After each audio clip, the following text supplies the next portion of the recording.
Untuk menjaga ketertiban umum dan keselamatan masyarakat pengguna jalan, Polres Oganilir melalui Polsek Indralaya meminta pemerintah daerah untuk menegakkan peraturan daerah hewan kaki empat yang berkeliaran di jalan.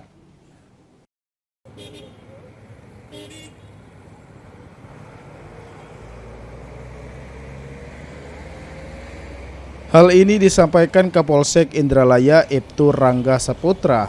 Menurutnya masyarakat sudah resah dengan keberadaan sapi liar yang berkeliaran di jalan raya sangat membahayakan pengguna jalan dan berpotensi menimbulkan kecelakaan lalu lintas.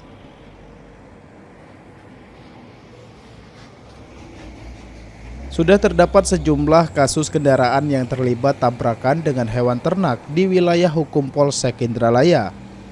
Namun sebagian pemilik ternak dinilai belum bertanggung jawab terhadap hewan miliknya. Oleh karena itu, Polsek Indralaya meminta pemerintah daerah melalui Satuan Polisi Pamong Praja Kabupaten Oganilir untuk bertindak tegas dalam menegakkan perda terhadap pemilik ternak yang membiarkan hewan berkeliaran di tempat umum dan jalan raya.